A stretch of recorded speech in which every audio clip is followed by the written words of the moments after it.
Subscribe करें सटाक ले और ये घंटा दबा फटाक ले ताकि हमारे वीडियो को नोटिफिकेशन मिले आप घटाक ले।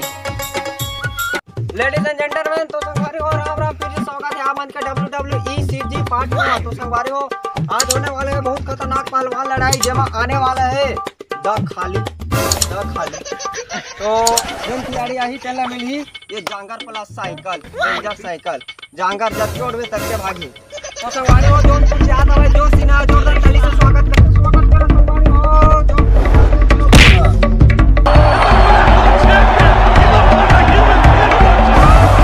नाकामोरा जोरदार ताली से स्वागत करो।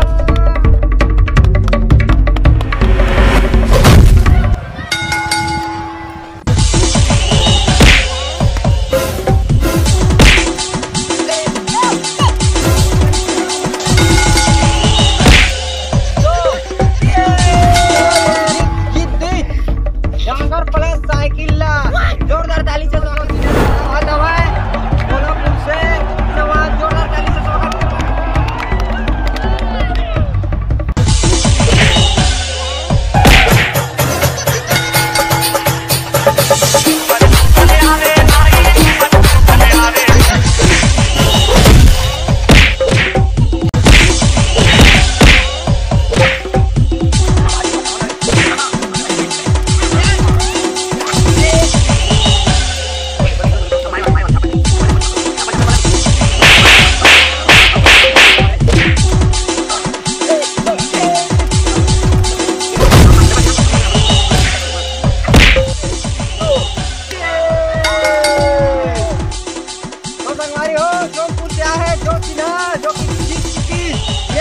प्लस साइकिल जोरदार ताली से स्वागत करेगा। यही डांगर प्लस साइकिल अपना बात है ना खाली।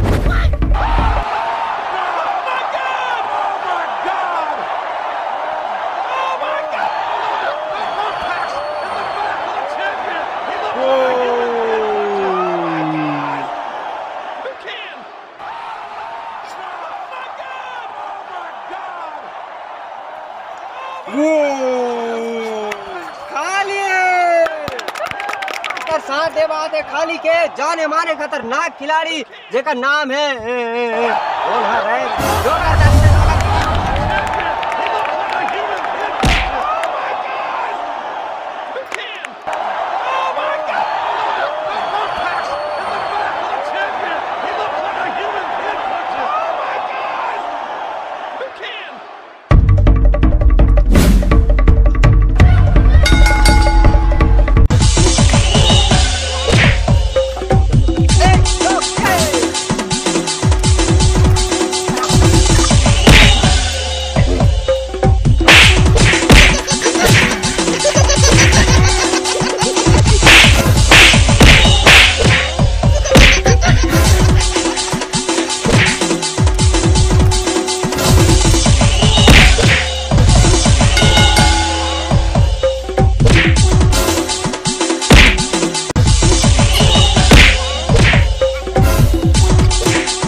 खाने कावर किया है जो बिना और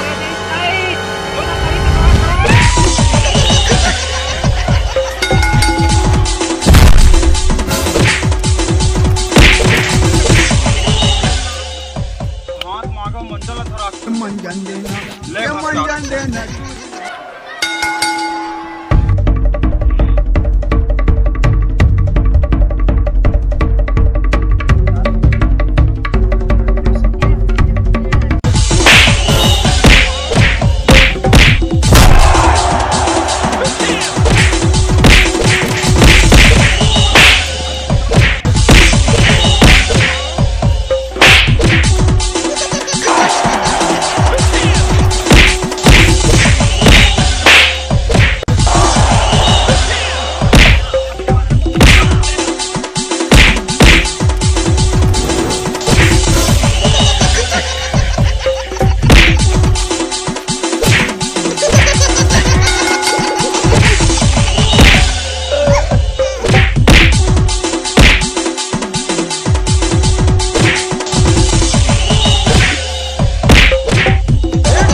तो संगवारी और ओनर है सब खाली ला मिनट है जांगर प्लस साइकिल जोरदार ताली से स्वागत करा।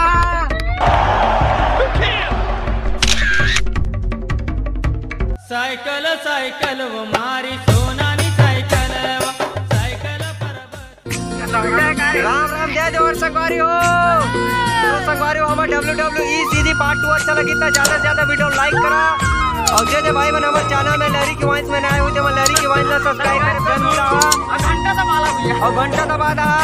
ऐसे मजेदार वीडियो देखना तो मिलता नेक्स्ट वीडियो में। जय जवान जय जय किसान।